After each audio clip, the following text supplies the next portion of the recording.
Hello friends, welcome to all in one mix. मैं खुशी और आज आपके साथ डिस्कस करने वाली हूँ क्लास 9 हिस्ट्री का चैप्टर 1 द फ्रेंच रेवोल्यूशन के क्वेश्चन आंसर को।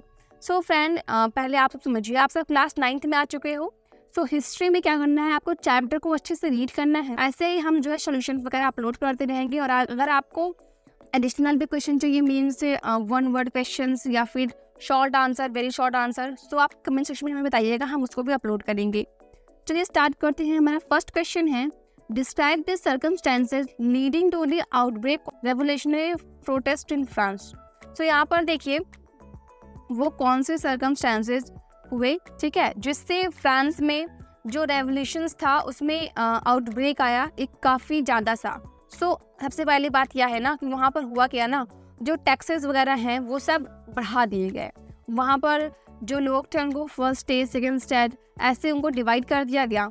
और फिर देखो उसमें जो काफ़ी अमीर लोग थे उनको टैक्स नहीं देना पड़ता था। जो गरीब लोग थे वो लोग उनसे टैक्स जो है वसूल करते थे और टैक्स जो है काफ़ी ज़्यादा बढ़ा दिए थे। Second one is tax were collected only for poor people. Tax जो है केवल गरीब लोगों से वो लोग कलेक्ट करते थे। Rich people are not giving any taxes. अमीर जो लोग थे वो टैक्स नहीं देते थे। King Louis 16 was enjoying life and did not worry about poor people। जो किंग लुइस 16 से वो आराम से अपना जीवन जो है वो जी रहे थे, उन्हें गरीब लोगों की कोई भी चिंता नहीं थी। फिर फोर्थ है, the middle class was educated, they were against monarchy rule and demanded for equal rights for everyone।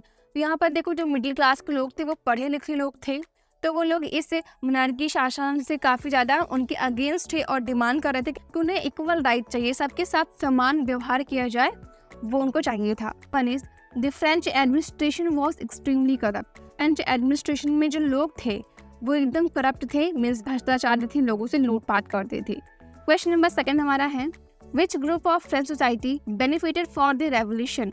यहाँ पर फ्रेंच सोसाइटी का कौन सा, तो यहाँ पर फ्रेंच सोसाइटी का कौन सा ग्रुप था जो इस रेवोल्यूशन में काफ़ी ज़्यादा बेनिफिट उसको प्राप्त हुआ था।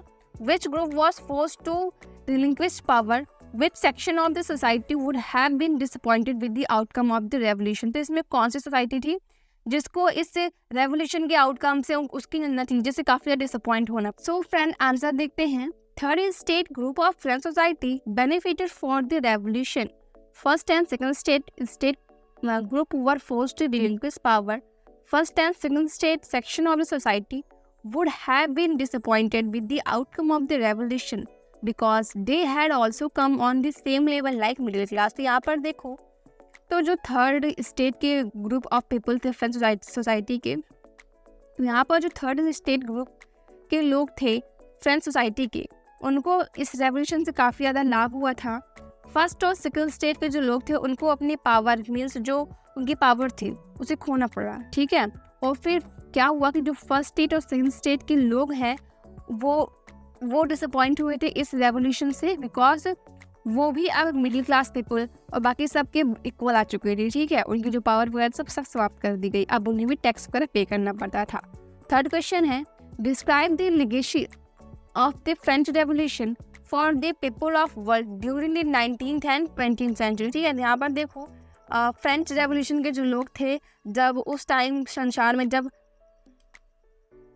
तो यहाँ पे आपको डिस्क्राइब करना है कि फ्रेंच रेवोल्यूशन में जो लोग थे उस दौरान 19th सेंचुरी और 20th सेंचुरी में, तो उन्होंने एक कैसे एक लेगेसी मीन्स एक बहुत अच्छा कार्य किया था।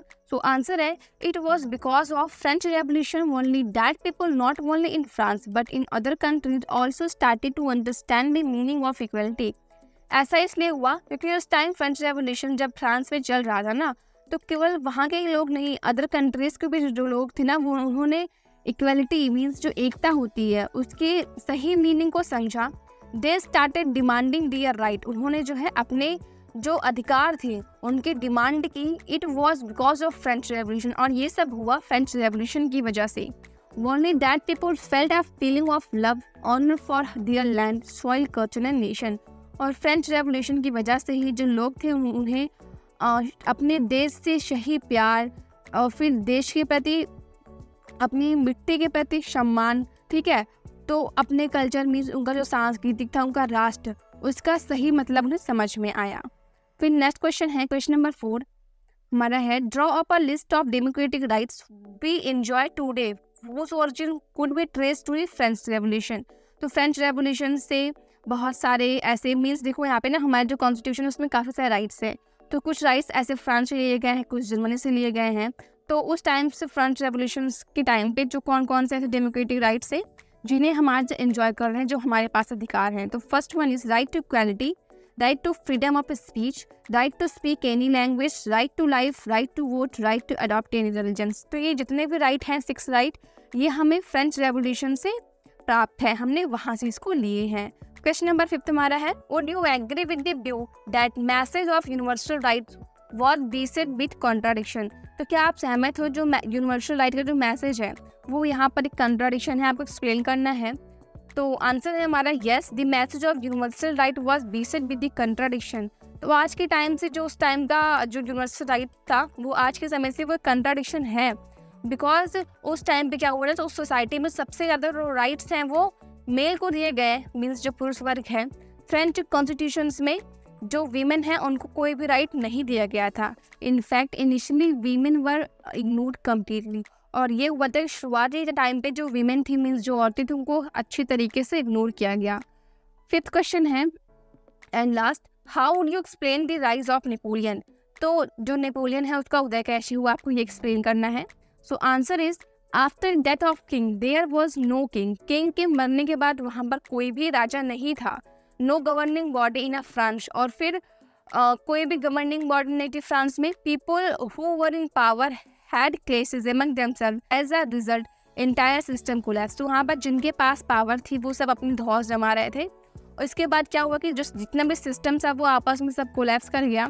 This give Napoleon a chance to rise as a military ruler in France, और इसी वजह से जो नेपोलियन था उसे एक अपॉर्चुनिटी मिली कि वो मिलिट्री रूल कर सकता है फ्रांस में। सो फ्रेंड, अगर आपको इन सभी की PDF चाहिए तो आप हमारे टेलीग्राम ग्रुप को ज्वाइन कर सकते हैं, जिनका लिंक डिस्क्रिप्शन बॉक्स में है।